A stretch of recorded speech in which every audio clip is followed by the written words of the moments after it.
ఏమండోయ్, ఇదేనండి star fruit చెట్టు. చూసారు కదా ఎంత పచ్చగా ఉందో. ఈ చెట్టు పెద్దగా పెరుగుతుందండి, చాలా గుబురుగా పెరుగుతుందన్నమాట. అయితే ఈ స్టార్ ఫ్రూట్నే కొన్ని ప్రదేశాల్లో కారంబోలా అని కూడా పిలుస్తారండి. ఇది ముఖ్యంగా ఉష్ణమండలపు పండు అనమాట. చూడండి, ఈ విధంగా గుత్తులు గుత్తులుగా కాస్తాయండి.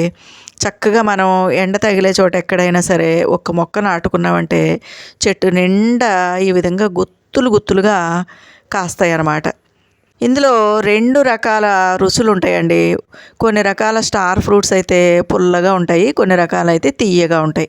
కాకపోతే పండకుండా ఈ విధంగా పచ్చగా ఉన్నటువంటి స్టార్ ఫ్రూట్స్ ఏమో కొంచెం పుల్ల పుల్లగా ఉంటాయండి. పండిన తర్వాత పసుపు రంగులోకి మారతాయి కాబట్టి చాలా తియ్యగా ఉంటాయి అన్నమాట. ఇవి ఈ విధంగా ఓవెల్ షేప్లో మనకి కనిపిస్తాయండి. సైజు కూడా పెద్ద ఏమి ఉండదండి. 3 నుంచి ఒక 5 అంగుళాలు మాత్రమే పొడవు ఉంటుందన్నమాట. అంతకుమించి పొడవు పెరగవు. కాకపోతే ఆకుపచ్చ రంగులో చిన్నగా ఉన్నప్పుడు ఈ విధంగా ఉంటాయండి, చిన్న చిన్నగా. కొంచెం పెరిగి పెద్ద అయిన తర్వాత 3 నుంచి 5 అంగుళాలు పొడవు ఉంటాయి అన్నమాట. అయితే ఇది ఎక్కువగా మన భారతదేశంలోను, మలేషియాలో, ఇండోనేషియాలో, ఫిలిప్పీన్స్లో చాలా ఎక్కువగా పండుతుందన్నమాట. ఇంకా ప్రపంచవ్యాప్తంగా కూడా ఈ చెట్లు ఉన్నాయంటండి. అయితే ఈ స్టార్ ఫ్రూటు మీకు కరోనా వచ్చిన తర్వాత చాలా ఫేమస్ అయిందండి. అంతకుముందు మనకు తెలియదు అనమాట, ఎక్కువగా తెలియదు. ఎందుకు ఫేమస్ అయిందంటే దీంట్లో ఈ పండ్లల్లో చాలా ఔషధ గుణాలు ఉన్నాయి అన్నమాట. చాలా ఆరోగ్య ప్రయోజనాలు ఉన్నాయి కాబట్టి ఇవి చాలా ఫేమస్ అయినాయి అనమాట. ఈ పండు మనం ఎల్లో కలర్లో మారిన తర్వాత కట్ చేసామనుకోండి, మనకి ఆ పండు లోపల ఎలా కనిపిస్తుందంటే పైనాపిల్ పండు ఉంటుంది కదండి, పైనాపిల్ అచ్చంగా ఏ కలర్లో ఏ విధంగా ఉంటుందో సేమ్ అలానే ఉంటుందండి. పైనాపిల్ ఎలాగైతే కండ కలిగి ఉంటుందో అదే విధంగా ఈ స్టార్ ఫ్రూట్ కూడా ఉంటుందండి.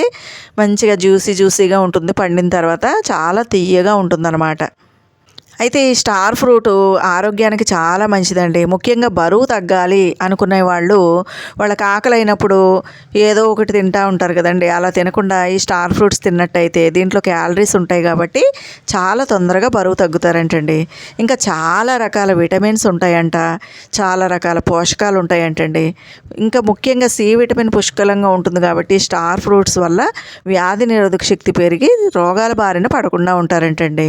ఇంకా ఇందులో fibre, protein, vitamin C, vitamin B five, folate, రాగి, పొటాషియం, మెగ్నీషియం ఇవన్నీ కూడా పుష్కలంగా ఉంటాయంట. ముఖ్యంగా ఎవరైనా సోరియాసిస్ అనేటటువంటి వ్యాధితో బాధపడుతూ ఉంటే ఈ విధంగా పండినటువంటి పండ్లను తిన్నట్లయితే ఆ చర్మ రోగాలు, సోరియాసిస్ అనే వ్యాధి పూర్తిగా తగ్గుతుందంటండి. ఇంకా యాంటీ ఇన్ఫ్లమేటరీ కూడా ఇవి పండ్లు పనిచేస్తాయంట. ఇంకా ఈ పండులో పుష్కలంగా ఫైబర్ ఉంటుంది కాబట్టి మన జీవక్రియకు చాలా మంచిదంటండి. ఒక 4 పళ్ళు తిన్నా పొట్ట నిండిన ఫీలింగ్ ఉంటుందన్నమాట. చాలా తక్కువ క్యాలరీస్ కూడా ఉంటాయి. ఇంకా పుష్కలంగా విటమిన్ సి ఉంటుంది కాబట్టి రోగ నిరోధక శక్తి పెరుగుతుందంటండి. ముఖ్యంగా తెల్ల రక్త కణాలను తయారు చేయడంలో ఈ పండు చాలా బాగా ఉపయోగపడుతుందంట. ఇంకా స్టార్ ఫ్రూట్స్లో పొటాషియం పుష్కలంగా ఉంటుంది కాబట్టి బీపీ అదుపులో ఉంటుందంటండి. ముఖ్యంగా గుండెపోటు రాకుండా మన గుండె ఆరోగ్యంగా ఉండేలాగా చేస్తుంది. ఇంకా చెడు కొలెస్ట్రాల్ ఉంటే ఆ కొలెస్ట్రాల్ కూడా ఈ పండ్లను తినడం వల్ల తగ్గిపోతుందంటండి. ఇంకా ఎవరికైనా మలబద్ధకం సమస్య ఉంటే ఆ సమస్య నుంచి కూడా బయటపడచ్చంట. కాకపోతే ఈ స్టార్ ఫ్రూట్స్ని కిడ్నీ వ్యాధులు ఉన్న వాళ్ళు మాత్రం తినకూడదని చెప్తున్నారండి. కొంతమందికి కొన్ని రకాల పండ్లు పడవు కదండి, అలాంటి వాళ్ళు కూడా ఈ పండ్లను తినకపోవడమే మంచిదన్నమాట. స్టార్ ఫ్రూట్స్ని కొంతమంది పచ్చివే తింటారండి, లేదా పండిన తర్వాత తింటారు. కొంతమంది సలాడ్లు లాగా తయారు చేసుకుని తింటారు. ఇంకా పచ్చళ్ళు కూడా చేసుకుంటారండి. పండిన తర్వాత ఈ పండ్లతోటి జామ్ కూడా తయారు చేసుకుంటారనమాట. ఇంకా మనం పైనాపిల్ ముక్కలు కోసుకున్న తర్వాత పంచదార జల్లుకుని తింటాం కదండి, అలా కూడా ఈ పండ్లను తినచ్చు అనమాట. ముక్కల కింద కోసుకుని పండ్లని పంచదార కలుపుకుని తినచ్చు. అయితే ఈ పండ్లకి మరి ఆ పేరు ఎలా వచ్చింది అంటే గనక, వీటిని కట్ చేసినప్పుడు స్టార్ ఆకారంలో ఈ పండ్ల ముక్కలు ఉంటాయండి. అందుకే ఈ పండ్లకి స్టార్ ఫ్రూట్ అని పేరు వచ్చిందనమాట. మంచి సువాసనలు కూడా వెదజల్లుతూ ఉంటుందన్నమాట ఈ పండు. కాబట్టి ఈ పండుని మనం జ్యూస్గా చేసుకుని కూడా తాగొచ్చండి.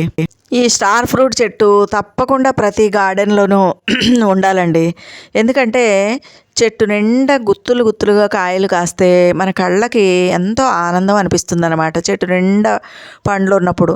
కాబట్టి అలాంటి కోరిక ఉన్నవాళ్ళు చక్కగా ఒక స్టార్ ఫ్రూట్ మొక్కను వేసుకుంటే చెట్టు నిండా గుత్తులు గుత్తులుగా కాయలు కనిపిస్తాయి కాబట్టి మనకి చాలా సంతోషం అనిపిస్తుందండి. అంతేకాకుండా ఆ చెట్టుకు కాసినటువంటి ఓ పండుని చక్కగా కోసి మనం తిన్నా, మన ఇంట్లో వాళ్ళు తిన్నా ఇంతకుముందు నేను చెప్పినటువంటి హెల్త్ బెనిఫిట్స్ అన్నీ కూడా వస్తాయి అన్నమాట. కాకపోతే ఈ చెట్టుని పెంచడం చాలా ఈజీ అండి. కొంచెం ఎండ తగిలేటటువంటి ప్లేస్లో మనం ఈ మొక్కను మనం వేసుకుంటే కనుక ఎక్కువ సంరక్షణ చేయాల్సిన అవసరం లేకుండానే పెరుగుతుంది. కొంతమంది దీన్ని విత్తనాల ద్వారా పెంచుతారండి, కొంతమంది అంటు కట్టడం ద్వారా మరొక మొక్కను తయారు చేసుకుని పెంచుతారు. ఇంకా ఈ మధ్యకాలంలో చాలా రకాల నర్సరీల్లో ఈ మొక్కలు విరివిగా దొరుకుతున్నాయండి, చాలా తక్కువ రేట్లు కూడా దొరుకుతున్నాయి. కాబట్టి ప్రతి ఒక్కరు కూడా ఈ స్టార్ ఫ్రూట్ చెట్టుని వేసుకోండి. కాకపోతే కొంచెం ఎండ తగిలే చోట వేసుకుని మనం అన్ని మొక్కలకి ఏ విధంగా ఎరువులు ఇచ్చుకుంటామో అలా ఇచ్చుకుంటే తప్పకుండా మన ఇంట్లో కూడా స్టార్ ఫ్రూట్స్ని పండించుకోవచ్చండి. విన్నారు కదండి. తప్పకుండా స్టార్ ఫ్రూట్ మొక్కను పెంచుకోండి. ఈ వీడియో నచ్చితే లైక్ చేయండి, షేర్ చేయండి, నా ఛానల్కి తప్పకుండా సబ్స్క్రైబ్ చేయండి.